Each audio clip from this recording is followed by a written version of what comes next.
El arqueólogo Randy White se encuentra a gran profundidad bajo una montaña en Francia, buscando un momento especial de la evolución. Una época envuelta en el misterio en la que, sin que hubiera apenas cambios físicos, los humanos empezaron a comportarse como no lo habían hecho nunca.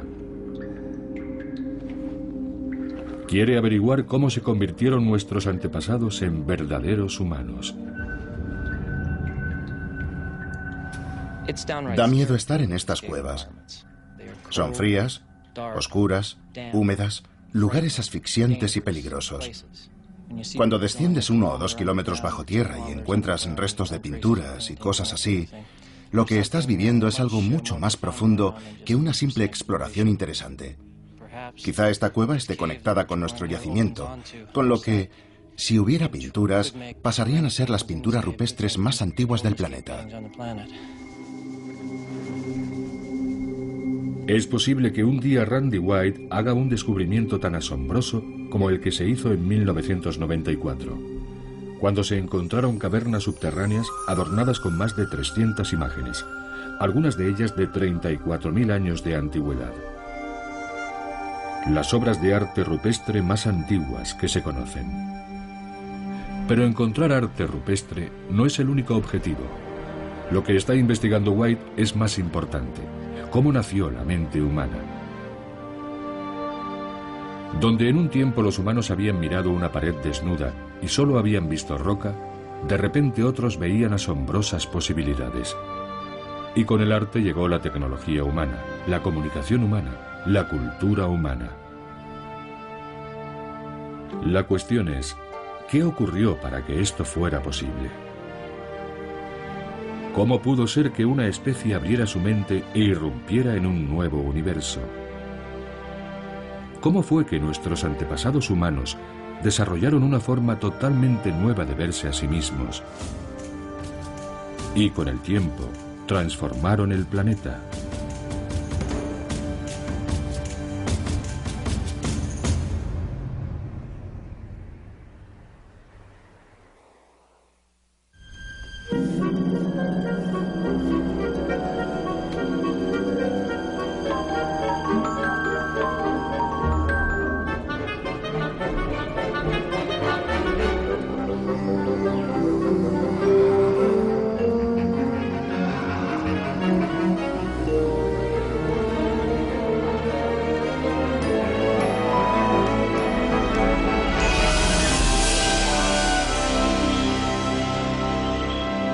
Evolución.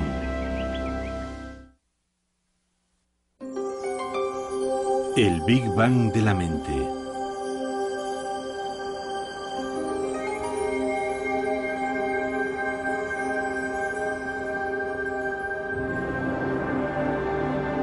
El Valle del Gran Rift, en África Oriental. Aquí fue donde comenzó la historia de la humanidad. Durante millones de años, África fue el paisaje de la evolución humana. En estas tierras, un pueblo ancestral sobrevivió, se reprodujo y transmitió sus rasgos de generación en generación. Sin África, la humanidad tal y como la conocemos puede que no hubiera llegado a evolucionar.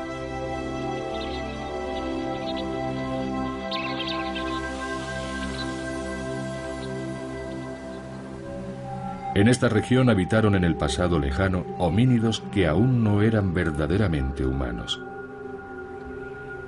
Ahora es un lugar al que vienen los científicos para comprender cómo vivían aquellos seres y qué pensaban hace más de 1 millón de años. Cada año, poco después de la temporada de las lluvias, Rick Potts viene con su equipo a buscar en estas desérticas tierras herramientas de piedra y fósiles. Potts cree que en un tiempo este lugar fue una fábrica de herramientas.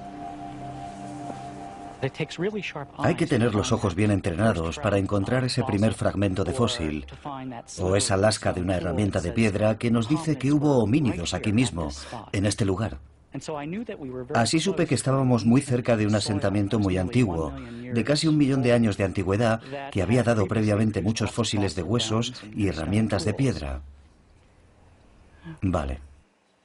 Resultó que era un hacha de mano, una de esas herramientas de piedra que hacían nuestros antepasados hace mucho tiempo, cientos de miles de años. Bien. Estos homínidos traían estas piedras de las tierras altas e iban dando golpes a los bordes, desconchándolos y dando forma a la herramienta, y podían agarrarla con la mano, así. La utilizaban para excavar o para sacar lascas que podían utilizar para descuartizar animales.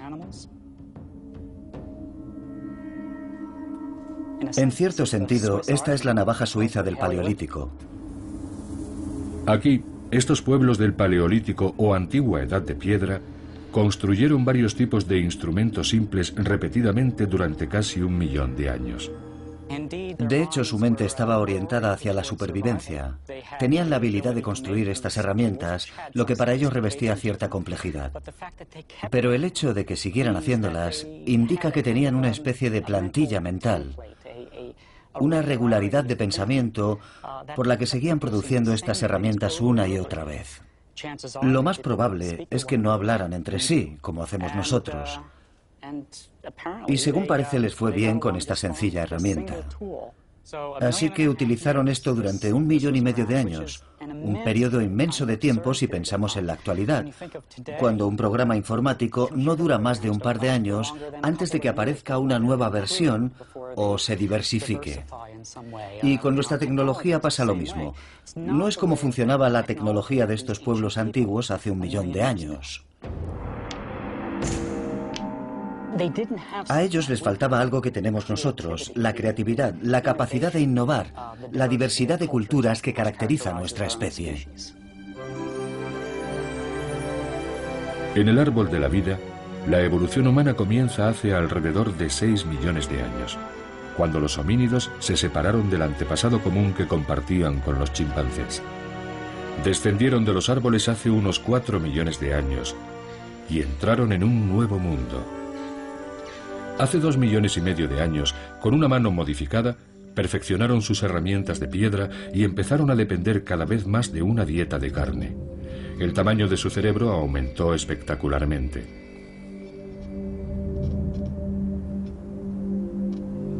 Y hace unos 2 millones de años, algunos de ellos empezaron a abandonar África. Estos primeros viajeros tuvieron éxito al principio, pero con el tiempo todos se extinguieron. No fue hasta hace unos 60.000 años cuando los primeros humanos verdaderamente modernos, nuestros antepasados, empezaron a abandonar África. Eran cazadores-recolectores que buscaban su comida, vivían en pequeños grupos y vagaban por extensos territorios. Pero eran diferentes de sus predecesores. Ellos habían iniciado un modo de vida revolucionario.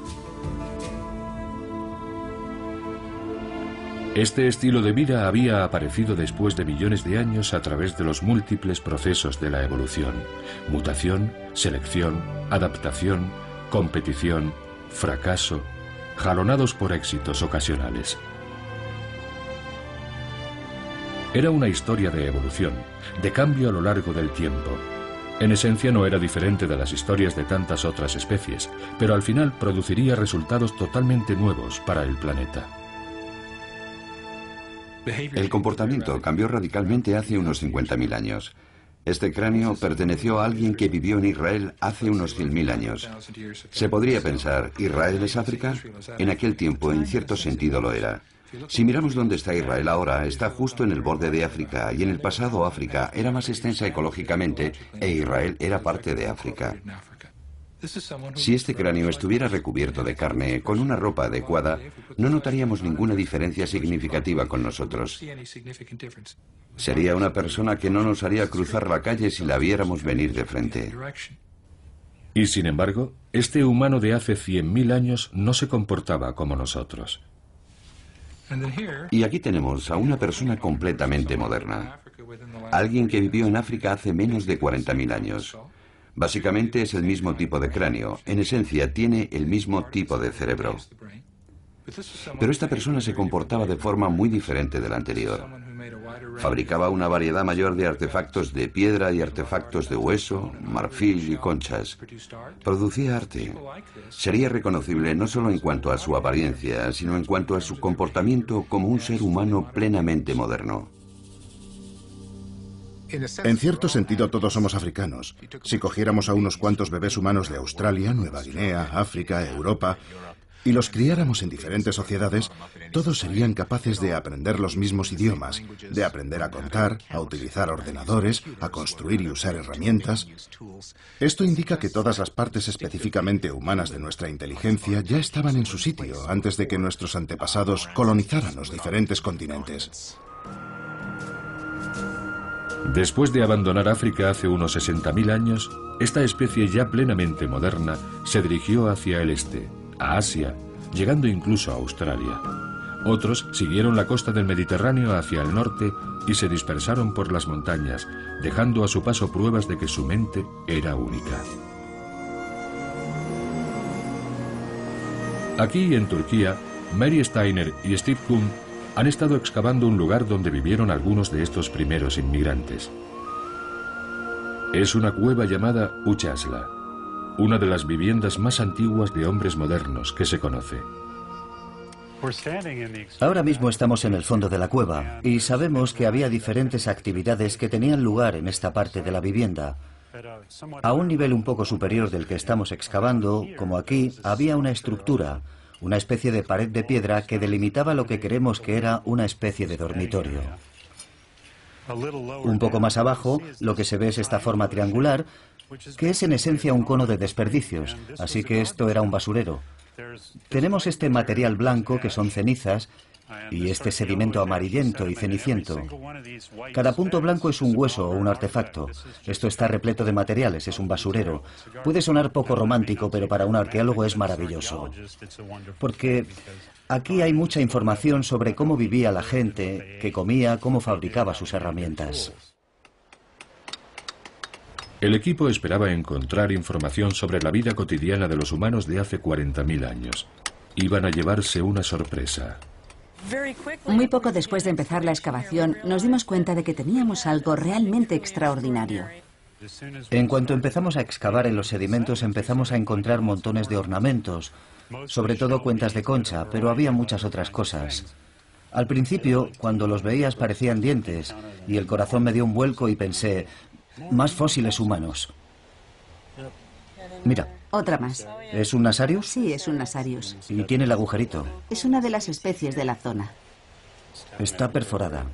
Sí, está en muy buenas condiciones. Incluso se ve en parte el color original de la concha. Es tremendamente emocionante, porque nadie había encontrado nada como esto en esta parte del mundo. Así que lo primero que piensas es, ¿en qué me he equivocado? Según iban profundizando en las capas de sedimentos, empezaron a encontrar cuentas de hasta 43.000 años, lo que las convertía en las más antiguas jamás encontradas en todo el mundo. Ahora tenemos casi 1000 ornamentos. La mayoría de ellos cuentas de concha de diferentes especies, pero también cosas como una garra de una gran rapaz, a la que hicieron una muesca para hacer con ella algún tipo de colgante. Siempre seleccionan la misma especie. Este es un animal relativamente poco habitual en las playas, pero que sí se encuentra en la zona. Suelen elegir estos. También se puede ver que alguien los ha perforado artificialmente para poder colgarlos. Por primera vez en el Paleolítico Superior, a los humanos les parece necesario expresar algo sobre sí mismos utilizando objetos hechos con materiales duraderos.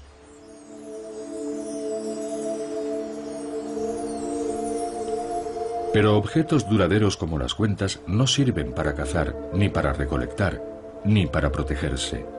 Parecen indicar que la gente que vivía aquí tenía en mente algo más que la simple supervivencia. Pero ¿por qué son tan importantes estas cuentas? ¿Y qué pueden decirnos sobre los primeros días de los humanos modernos? Se ha encontrado cuentas y artefactos a lo largo de las rutas que siguieron nuestros antepasados. Hace 43.000 años, los humanos habían avanzado hacia el norte, hasta Europa Oriental. A continuación se extendieron por la gran llanura rusa y Europa central. Para cuando se asentaron en Europa occidental, hace 38.000 años, ya no solo fabricaban cuentas, las producían masivamente. En el sur de Francia, Randy White ha estado estudiando estas antiguas cuentas. Con una potente ampliación puede determinar cómo se hicieron y puede reproducir las técnicas prehistóricas para la elaboración de cuentas.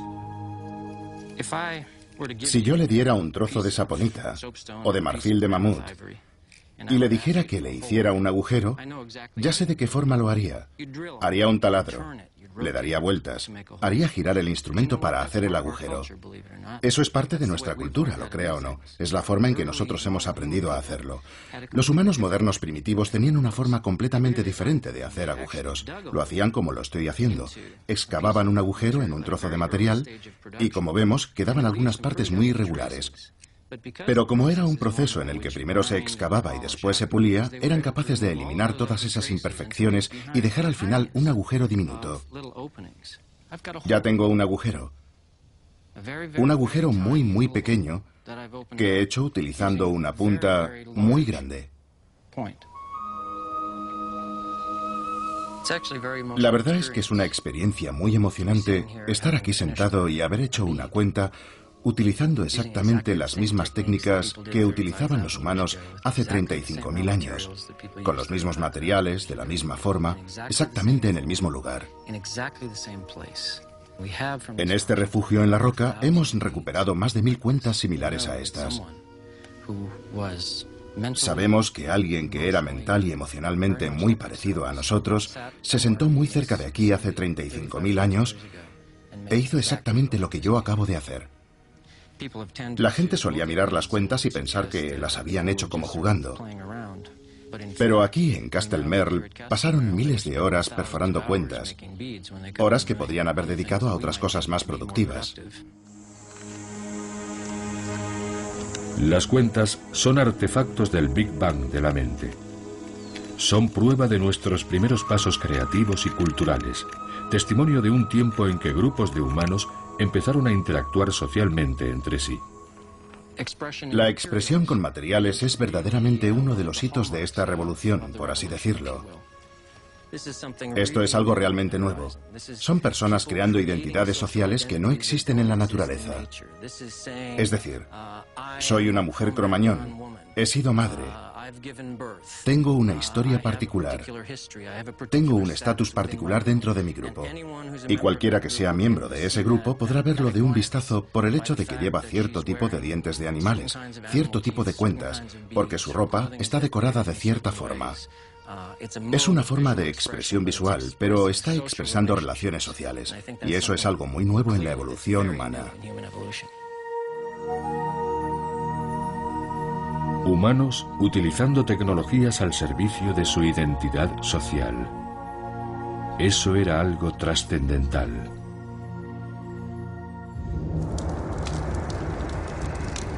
El nacimiento de la mente humana se produjo en África y dejó su marca en lugares tan lejanos como Australia.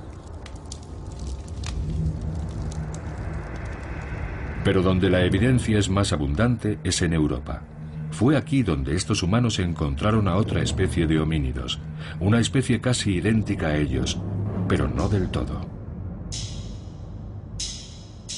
Y fue esta sutil diferencia la que influyó en los supervivientes. Llamamos a estos antiguos europeos neandertales. Comparados con nosotros, eran enormes. Encontrarse cara a cara con un neandertal debía de ser una experiencia impresionante. Tenían una masa corporal muy grande, unos 200 kilos de músculos y huesos en el caso de un macho. La cara se proyecta hacia adelante en la zona media, casi no tiene mejillas, y el mentón y la frente retroceden. Y en el centro de esta cara tendrían una nariz ancha y prominente. Los neandertales y los humanos eran muy diferentes en la forma en que vivían, y lo que es más interesante, en la forma en que morían. En el enterramiento de la Ferrasí podemos ver el cuerpo de un neandertal macho tendido de lado en una fosa. Y eso es todo. Y por ahora tenemos muy pocas evidencias de enterramientos de neandertales con algún tipo de construcción u organización compleja.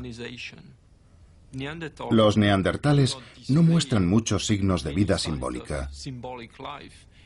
De hecho, no hemos encontrado ningún tipo de arte, o símbolos, o imágenes que utilizaran los neandertales. En cambio, los humanos modernos parecen haber tratado a sus muertos con extremo cuidado. En el permafrost ruso se encontró a este hombre enterrado vestido, adornado con miles de cuentas cuidadosamente trabajadas.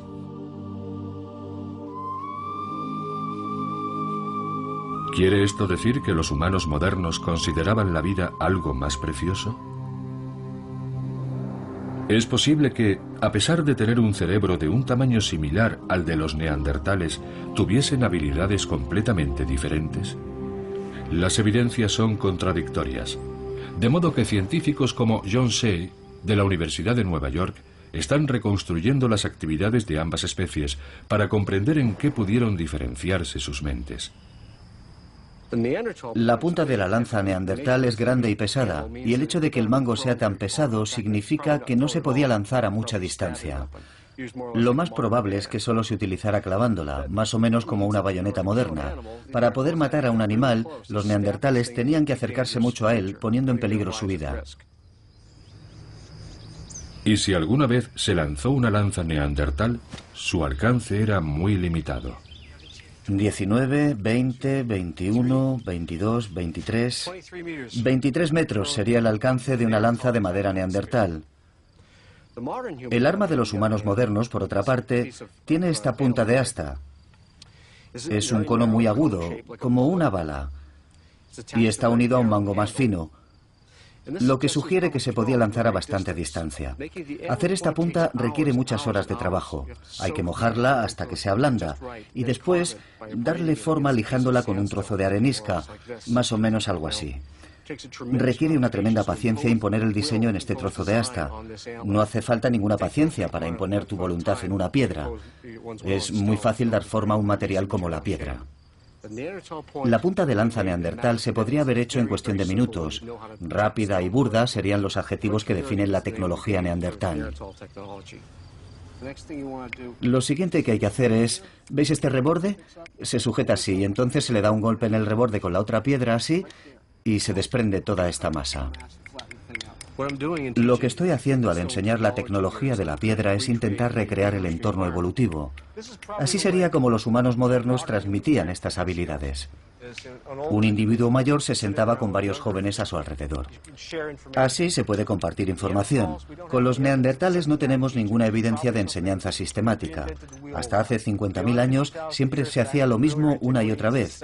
Y eso viene a indicarnos que no se transmitía mucha información. Probablemente todo se basaba en la imitación.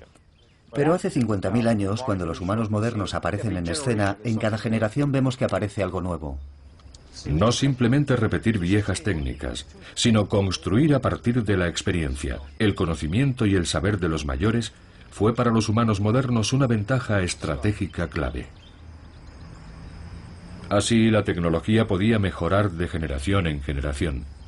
Con esta nueva invención, la azagaya, la lanza se podía arrojar a distancias todavía mayores, reduciendo aún más el riesgo para el cazador. Neandertales, 24 metros.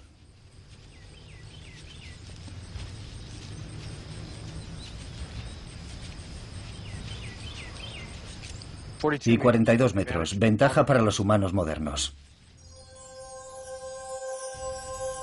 Los avances tecnológicos dicen mucho sobre la nueva capacidad de los humanos para transmitir información a grandes distancias y a través del tiempo.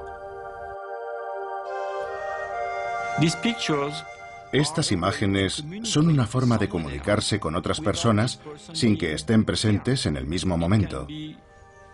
Pueden estar muy lejos o pueden estar en un futuro lejano. Y esto es lo que al parecer los neandertales no sabían hacer. Los fósiles nos cuentan que los neandertales vivían en grupos pequeños y aislados, normalmente sin contacto con otros neandertales. Por alguna razón, cuando ya no podían sobrevivir en algún lugar, se trasladaban a otro. Pero la imagen que tenemos de los humanos modernos del Paleolítico superior en Europa es muy diferente.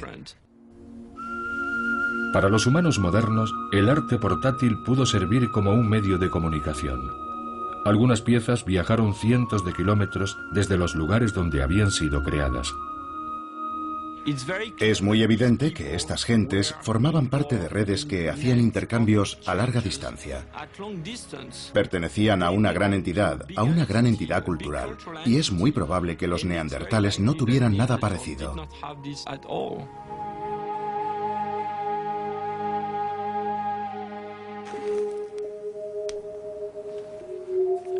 Quizá la evidencia más clara de una cultura primitiva está escondida en las profundidades de la Tierra.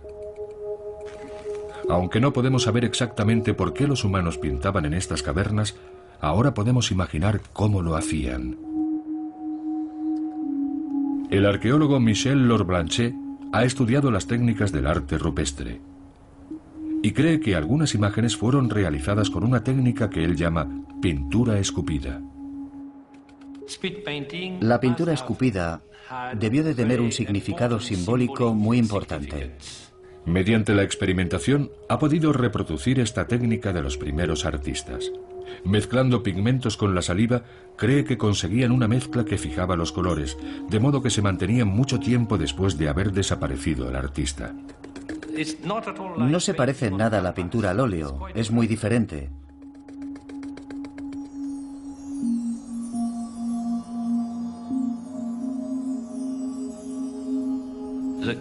La cueva está llena de formas naturales. La cueva es excepcional, es muy hermosa.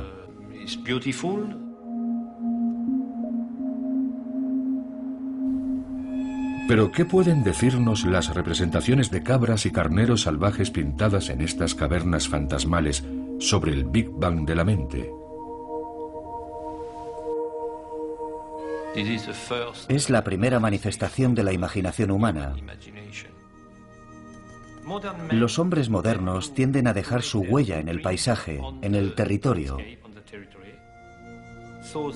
Por eso penetraban hasta los lugares más profundos de la Tierra, como para expresarse, como para afirmar de alguna forma, somos los dueños de la Tierra y tenemos una relación personal con el espíritu que habita en el interior de la Tierra. En otros rincones de estas cavernas, Lorblanchet ha encontrado artefactos hechos de hueso y ciertos patrones de erosión en la roca que le han llevado a aventurar que estos exploradores de las cavernas también podían hacer música.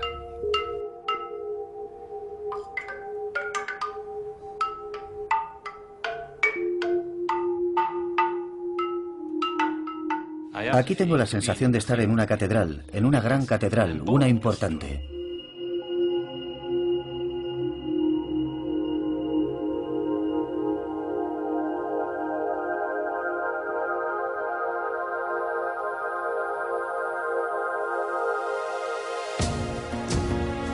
Así que bajo tierra y sobre ella, nuestros antepasados no dejaban de refinar su tecnología y su arte, y de comunicarse de forma compleja.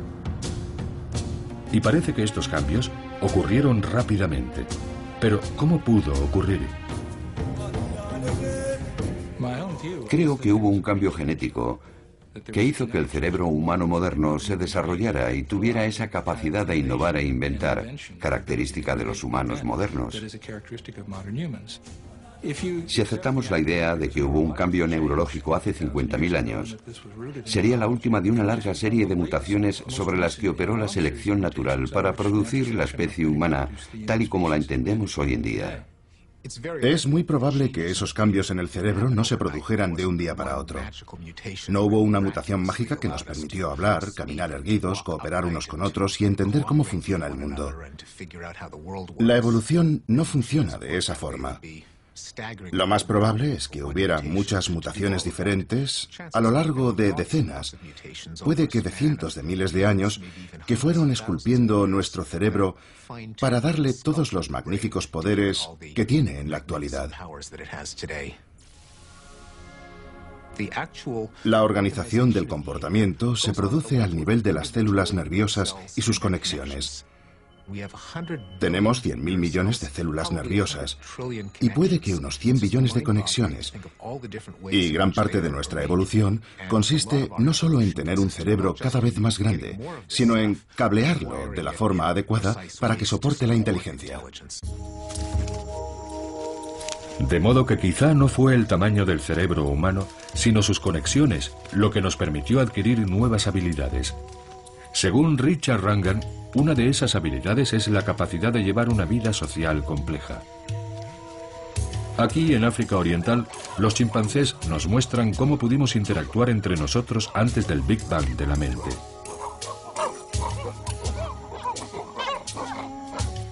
El ascenso social es el elemento fundamental en un mundo regido por los machos, pero no se consigue solo compitiendo uno contra uno. Son muy sensibles a la interacción entre ellos. Así que si tengo un amigo al que quiero impresionar, quizá lo que hago es atacar al enemigo de mi amigo. Y el enemigo de mi amigo puede que esté haciendo algo como despiojarse con uno de sus amigos. De modo que puedo detectar las relaciones entre otros chimpancés y manipularlas en mi beneficio. Pero lo que compartimos con los chimpancés es la habilidad de ser muy sutiles en la forma en que somos capaces de comprender el significado de una interacción que vemos y que identificamos como una amenaza a nuestro estatus social.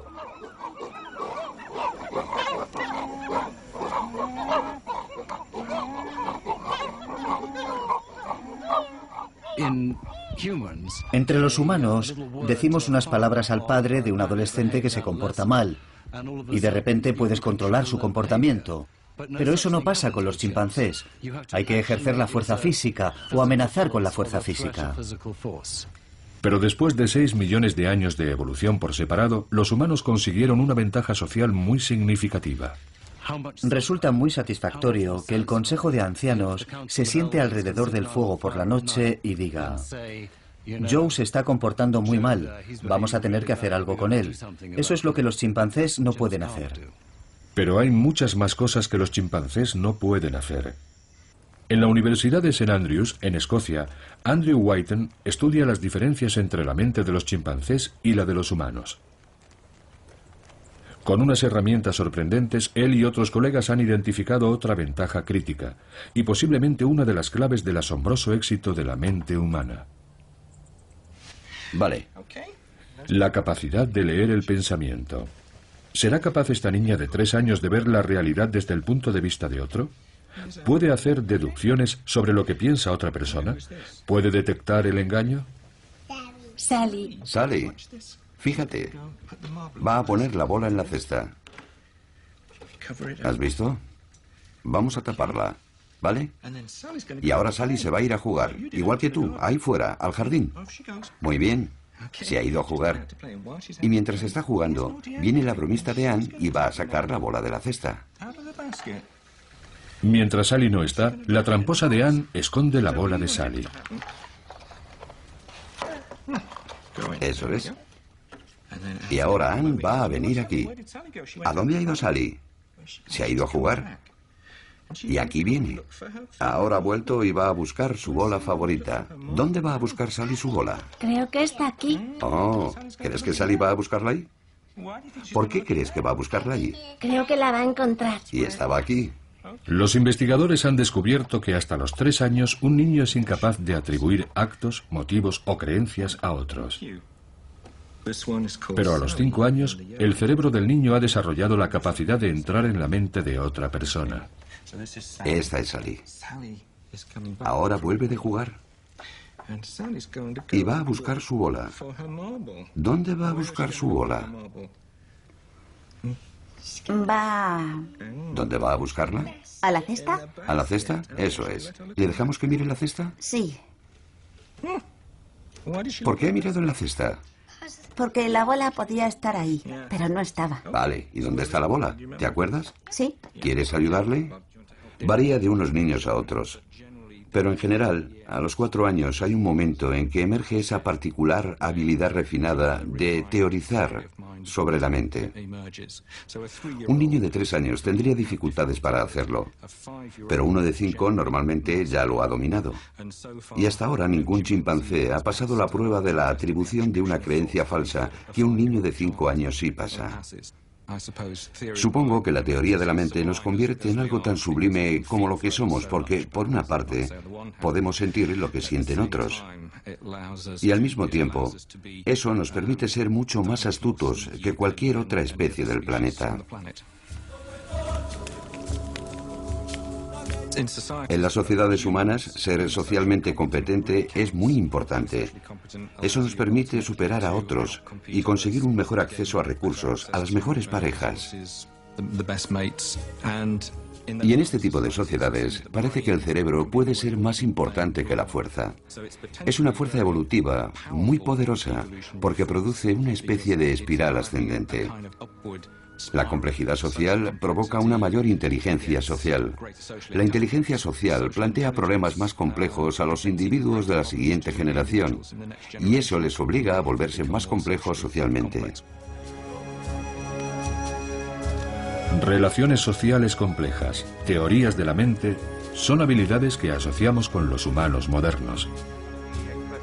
Pero ¿cómo podríamos expresar ninguna de esas habilidades sin el lenguaje? El lenguaje nos permite revivir el pasado, reflexionar sobre el futuro, enseñar a los niños, contar secretos, manipular a grupos. Pero imaginemos un mundo sin lenguaje.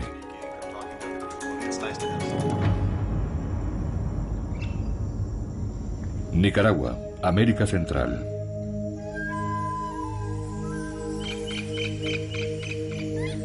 Managua. Aquí, como en otros lugares del mundo, hay personas que prácticamente no tienen lenguaje.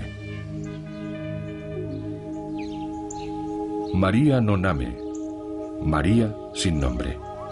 Sorda de nacimiento, ha vivido aislada toda su vida, tanto de las personas que podían ayudarle como de otros que comparten su discapacidad.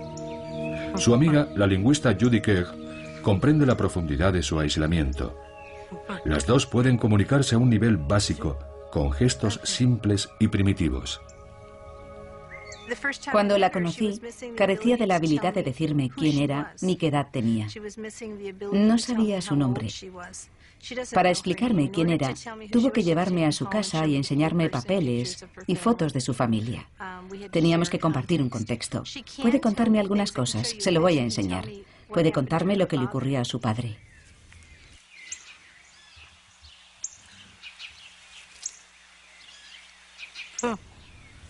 Le he preguntado sobre la muerte de su padre y me ha dicho 3. Lo que significaba 3 es que le habían disparado 3 veces. Esto lo sé porque estuve trabajando con la otra persona que sabe el lenguaje de signos y que me dijo que le habían pegado 3 tiros y así fue como murió su padre. ¿Verdad? Sí.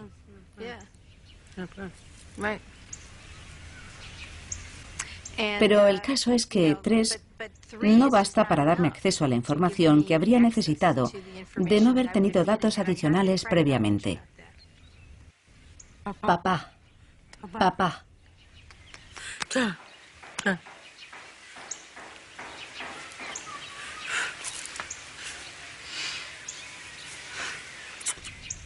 Vale. Lo que está diciendo es, tuve una hija que se fue, se casó y eso fue todo. Ya no volvió. Tuve un hijo que se fue y no volví a saber de él. Y eso es todo. Estoy sola, esa es mi vida. Podía aprender un lenguaje. El problema fue que no tuvo acceso al lenguaje en el periodo crítico. Y esa ventana crítica para aprender el lenguaje, como lo hemos aprendido nosotros, se cerró. Esa ventana del lenguaje permanece abierta hasta que cumplimos 7 años. Entonces empieza a cerrarse lentamente según avanzamos hacia la pubertad. Hasta los años 80 muchos nicaragüenses sordos eran como María sin nombre. No habían aprovechado la ventana del lenguaje porque nunca se habían encontrado con otros que compartieran su discapacidad. Pero en 1980, después de la revolución sandinista, el nuevo gobierno intentó ayudar a los sordos a mejorar sus condiciones de vida y llevaron a los niños sordos de las aldeas a Managua para terminar con su aislamiento. Aquí los educadores intentaron enseñarles el lenguaje de signos existente, pero sus esfuerzos fracasaron. Los niños no mostraban ningún interés por aprender un lenguaje que se les intentaba imponer. Sin embargo, empezaron a comunicarse a su manera.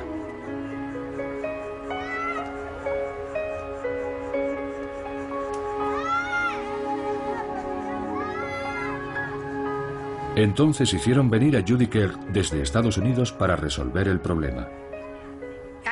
Vine aquí pensando que donde quiera que haya sordos, hay un lenguaje de signos. Y que obviamente tenía que haber un lenguaje de signos desarrollado aquí, en Nicaragua. Y les dije, bueno, puedo intentar aprender su lenguaje de signos si eso es lo que queréis y ayudaros a aprenderlo. Y me dijeron, no, tienen un lenguaje de signos. Hacen gestos mímicos. Y me señalaron a un grupo de niños y me dijeron, nos gustaría saber de qué están hablando. Resultó que estaban hablando de mucho más de lo que nadie hubiera podido imaginar. Kegel había llegado a Nicaragua poco después del nacimiento de un nuevo lenguaje. El lenguaje requiere compañía. El lenguaje requiere una comunidad. El lenguaje necesita, por así decirlo, un estímulo. Y ese estímulo es no tanto una comunidad en el sentido de que tenga que haber mucha gente, pero pertenecer a una comunidad significa querer compartir información con los demás.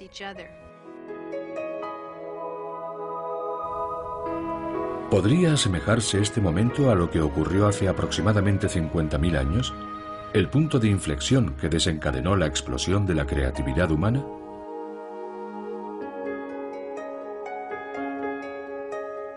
El lenguaje no necesita voz.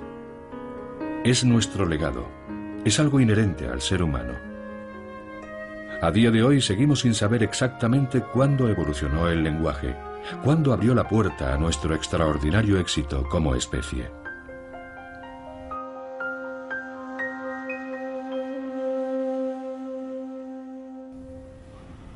Esto es un verbo que se repite. Pero el lenguaje, todos los lenguajes, dependen de unas normas estrictas, todas ellas familiares. Ahora pasa a adoptar el rol del hombre que mira al pájaro. Y ahora el hombre se cae de la montaña, medio soñando que va a volar como un pájaro. Mientras que muchas especies pueden comunicarse, incluso vocalizar, solo los lenguajes humanos se guían por reglas complejas. Cada uno de los 6.300 lenguajes de nuestro mundo las tiene. Es lo que llamamos sintaxis. En su aislamiento, María sin nombre nunca llegó a aprender una sintaxis, pero en el lenguaje de los niños es algo normal. La sintaxis no es la serie de reglas que aprendiste en lengua en tercer curso y que tuviste que memorizar para hablar tu idioma correctamente. La sintaxis, o las normas que rigen el lenguaje, son algo que compartimos todos los humanos. Y eso es por el hecho de que compartimos un mismo cerebro humano. Y no son solo limitaciones, sino que nos dan la capacidad de organizar la información que nos permite construir frases que nunca han sido dichas antes, que nos permiten contar una historia, anticipar algo o mentir. Puedo comunicar simplemente por comunicar cuando tengo sintaxis. Entonces puedo utilizar un lenguaje.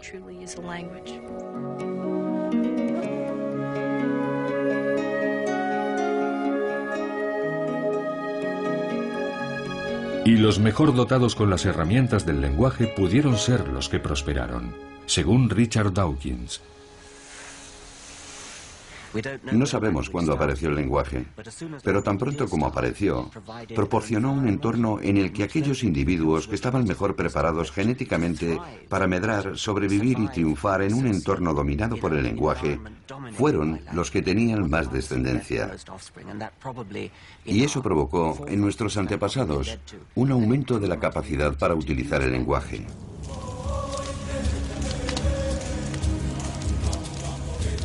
¿Cuál era exactamente el propósito evolutivo del lenguaje? ¿Era transmitir información sobre fuentes de agua, armas, qué había más allá de una montaña? ¿O es posible que tuviera otras ventajas? La respuesta puede ser sorprendente.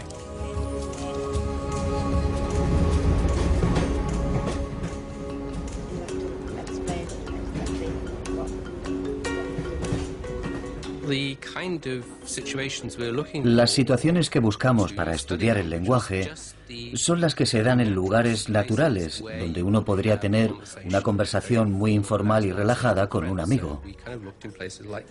Así que empezamos a fijarnos en lugares como bares, trenes, cualquier sitio donde mantendríamos una conversación natural y cotidiana. Robin Dunbar es un fisgón. Escucha las conversaciones de otras personas para determinar de qué habla la gente realmente. Creo que la idea convencional de todos aquellos que trabajan sobre el lenguaje, lingüistas y demás, es que el lenguaje consiste en la transmisión de información técnicamente compleja. Es lo que yo llamo la versión de Einstein y Shakespeare del lenguaje. Y la respuesta es no, en absoluto. Si sales a la calle y empiezas a escuchar de qué habla la gente de forma cotidiana, en sus casas, en la calle, hablan de relaciones sociales.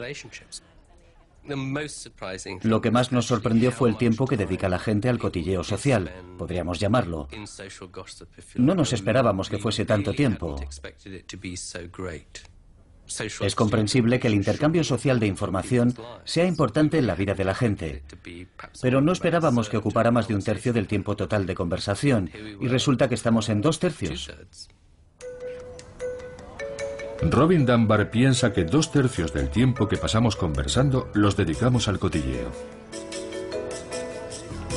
A lo largo de la evolución humana, es posible que la naturaleza haya seleccionado no solo a los más fuertes, sino a los que tenían mayores habilidades sociales. Lo que hace el lenguaje en realidad es permitirnos mantener unidos a grandes grupos. Es como abrir una ventana de oportunidad. De repente hay una gran cantidad de cosas que podemos hacer con él. Porque podemos utilizarlo para solicitar información sobre terceros, para saber lo que ha ocurrido cuando nosotros no estábamos presentes. Y el problema de todos los monos y los simios es que lo que no han visto nunca lo sabrán.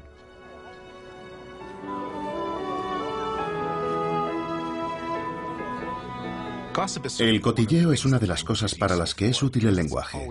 Siempre es útil saber quién necesita un favor, quién puede hacerlo, quién está disponible, quién está con una pareja celosa. Y ser el primero que se entera de un cotilleo es como utilizar información privilegiada. Puedes aprovechar una oportunidad antes que nadie. Pero el lenguaje es útil para intercambiar conocimientos técnicos. ¿Cómo se extrae veneno de una glándula de una rana? ¿Cuál es la mejor forma de hacer una lanza? ¿Dónde hay más bayas? ¿Cuál es la mejor época para cazar? Y es bueno para la negociación. Si me das parte de tu carne, yo te doy parte de mi fruta. El lenguaje puede ser útil de formas muy diferentes. El cotilleo solo es una de ellas. El lenguaje, la fuerza que creó la cultura humana moderna y que hoy nos dice quiénes somos, de dónde venimos y a dónde vamos. El lenguaje, de acuerdo con Richard Dawkins, también es fundamental en una nueva y poderosa fuerza evolutiva. Por lo que respecta a la duración de la vida humana, el único tipo de cambio evolutivo que es posible que lleguemos a ver no es la evolución genética, sino la evolución cultural. Y si la contemplamos desde un punto de vista darwiniano, estamos hablando de la supervivencia de los memes frente a los genes. Los memes son ideas, hábitos, habilidades, gestos, historias, canciones, cualquier cosa que pasa de unas personas a otras por imitación. Los copiamos. Igual que los genes se copian en el interior de nuestras células y se transmiten con la reproducción, los memes los copian nuestro cerebro y nuestro comportamiento y pasan de unos a otros. Igual que la competencia entre genes da forma a toda la evolución biológica, la competición entre memes da forma a nuestra mente y nuestra cultura. Para entender la naturaleza humana es esencial tener en cuenta a los memes. Sue Blackmore cree que los memes han sido la fuerza que ha impulsado la evolución humana, sobre todo desde el Big Bang de la mente hace unos 50.000 años. Según ella, las ideas, los prejuicios, las tendencias y los descubrimientos funcionan en gran medida como los genes. Se autorreproducen y se acumulan de mente en mente, de sociedad en sociedad, de generación en generación. Los memes son los elementos básicos de un nuevo tipo de evolución. Si las unidades culturales se reproducen de una forma similar a la forma en que se reproducen las moléculas de ADN, tenemos la posibilidad de un tipo completamente nuevo de darwinismo. Los cambios que se han producido en la forma de vida de los humanos durante los últimos 50.000 años han tenido muy poco que ver con ningún cambio biológico de nuestro cerebro. Hoy vivimos de forma diferente, no porque tengamos un cerebro mejor, sino porque hemos ido acumulando los descubrimientos que hicieron nuestros antepasados. Y contamos con la ventaja de una inmensa historia de inventos que nos comunicamos no genéticamente, sino a través del lenguaje, a través de documentos, a través de costumbres. Los memes pueden ser más que modas pasajeras, pueden ser grandes hitos, pueden modificar el mundo, revolucionar la vida, incluso suprimir las fuerzas de la evolución biológica. Pensemos en la insulina, uno de esos memes que ya cuenta con 80 años de edad.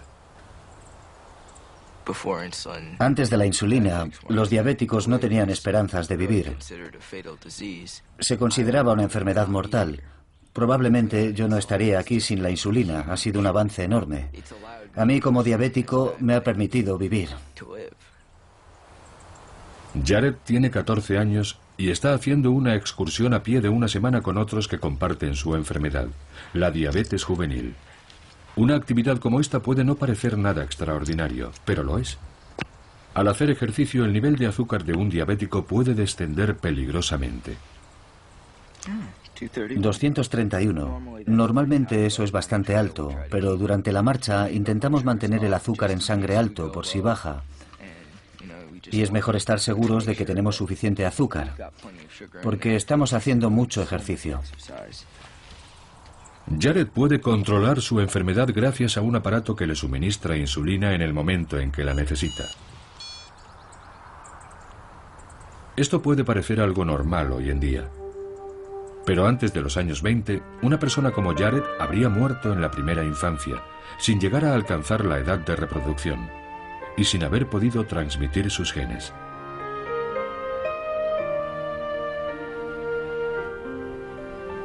Pero ahora los jóvenes diabéticos ya no están condenados a una muerte prematura. Reconectamos. La insulina, una idea que se convirtió en una cura, es otro meme que ayuda a los humanos modernos a eludir las fuerzas de la evolución. Como otros muchos avances científicos, nos brindan nuevas formas de sobrevivir. Muchas creaciones del cerebro pueden compensar deficiencias físicas y cambiar el curso de la evolución. Hace miles de años, una persona con una miopía elevada no habría tenido muchos descendientes y habría sido devorada o se habría caído por un barranco. Pero inventamos las gafas y ahora ser miope no supone ningún problema. Habrá quien pueda decir, bueno, ¿y eso no es interferir con la evolución? ¿No sería mejor dejar que los diabéticos y los miopes murieran para mejorar la calidad física de la especie? Eso va en contra de la forma en que funciona la evolución humana, y es por lo que desde hace decenas de miles de años nuestra supervivencia ha dependido de nuestros inventos, y esto es simplemente una extensión de ese proceso. Nuestra rebelión contra la evolución biológica ha adoptado muchas formas. Podemos llamarlo cultura, o memes, o evolución memética. Pero nos convierte a cada uno de nosotros en el mejor superviviente de este planeta hasta ahora. Hoy en día, yo diría que la evolución memética va cada vez más rápido y casi ha sustituido a la evolución biológica. No totalmente, porque las dos siguen yendo de la mano. Por ejemplo, el control de la natalidad, los memes de la píldora, los preservativos, todas esas cosas tienen un efecto en los genes. Cambian espectacularmente en todo el planeta. ¿Qué genes se transmiten y cuáles no? Cuanto más educadas son las personas, menos hijos tienen. Ahí están los memes luchando contra los genes. Y lo que también está pasando ahora es que los memes se han hecho de repente con un nuevo medio, Internet. Pensábamos que habíamos creado Internet para nuestro beneficio, pero en realidad si observas cualquier oficina ves a todo el mundo ahí sentado esclavizado por los memes. Hola, ha entrado un fax, sí, un email. Todo va muy deprisa. Yo diría que es la consecuencia inevitable del proceso evolutivo memético. Los memes se están volviendo cada vez mejores y más rápidos y están creando mejores mecanismos de copia para autorreproducirse. Y no sé dónde nos deja eso a nosotros en el futuro.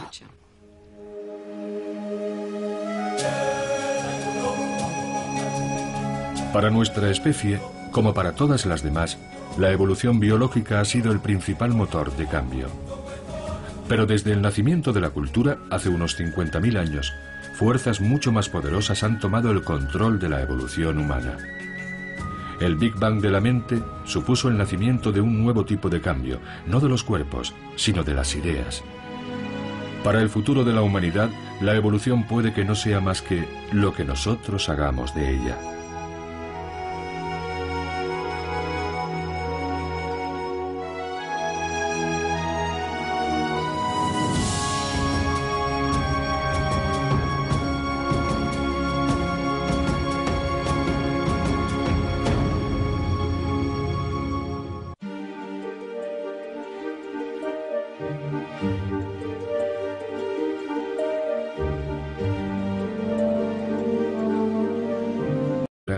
Construyeron varios tipos de instrumentos simples repetidamente durante casi 1 millón de años. De hecho, su mente estaba orientada hacia la supervivencia. Tenían la habilidad de construir estas herramientas, lo que para ellos revestía cierta complejidad. Pero el hecho de que siguieran haciéndolas indica que tenían una especie de plantilla mental, una regularidad de pensamiento por la que seguían produciendo estas herramientas una y otra vez. Lo más probable es que no hablaran entre sí, como hacemos nosotros. Y según parece les fue bien con esta sencilla herramienta. Así que utilizaron esto durante 1,5 millones de años, un periodo inmenso de tiempo si pensamos en la actualidad, cuando un programa informático no dura más de un par de años antes de que aparezca una nueva versión o se diversifique. Y con nuestra tecnología pasa lo mismo. No es como funcionaba la tecnología de estos pueblos antiguos hace 1 millón de años. A ellos les faltaba algo que tenemos nosotros, la creatividad, la capacidad de innovar, la diversidad de culturas que caracteriza a nuestra especie. En el árbol de la vida, la evolución humana comienza hace alrededor de 6 millones de años, cuando los homínidos se separaron del antepasado común que compartían con los chimpancés. Las obras de arte rupestre más antiguas que se conocen. Pero encontrar arte rupestre no es el único objetivo. Lo que está investigando White es más importante. ¿Cómo nació la mente humana? Donde en un tiempo los humanos habían mirado una pared desnuda y solo habían visto roca, de repente otros veían asombrosas posibilidades. Y con el arte llegó la tecnología humana, la comunicación humana, la cultura humana. La cuestión es, ¿qué ocurrió para que esto fuera posible? ¿Cómo pudo ser que una especie abriera su mente e irrumpiera en un nuevo universo? ¿Cómo fue que nuestros antepasados humanos desarrollaron una forma totalmente nueva de verse a sí mismos? Y con el tiempo, transformaron el planeta.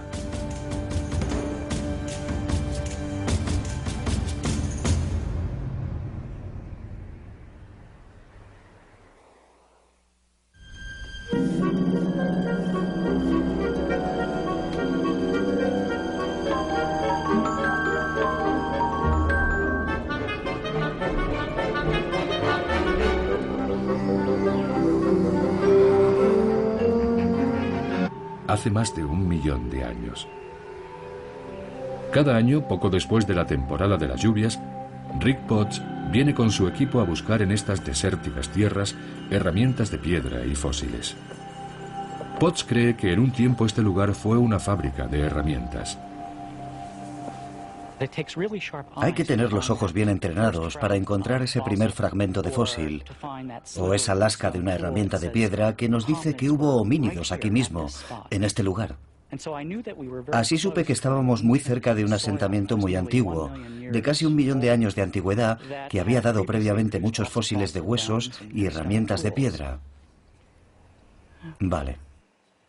Resultó que era un hacha de mano, una de esas herramientas de piedra que hacían nuestros antepasados hace mucho tiempo, cientos de miles de años. Bien. Estos homínidos traían estas piedras de las tierras altas e iban dando golpes a los bordes, desconchándolos y dando forma a la herramienta, y podían agarrarla con la mano, así. La utilizaban para excavar o para sacar lascas que podían utilizar para descuartizar animales. En cierto sentido, esta es la navaja suiza del Paleolítico. Aquí, estos pueblos del Paleolítico o antigua Edad de Piedra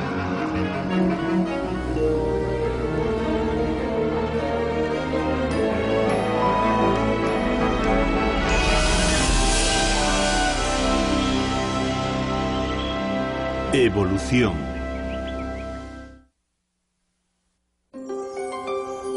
El Big Bang de la mente.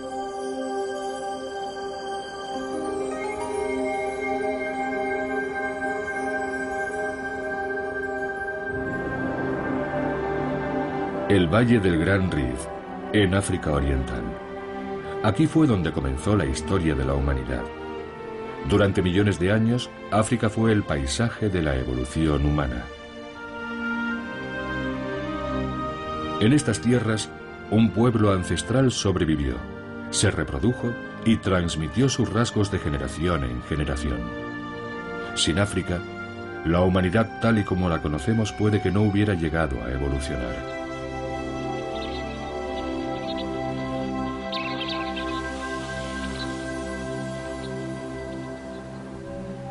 En esta región habitaron en el pasado lejano homínidos que aún no eran verdaderamente humanos. Ahora es un lugar al que vienen los científicos para comprender cómo vivían aquellos seres y qué pensaban.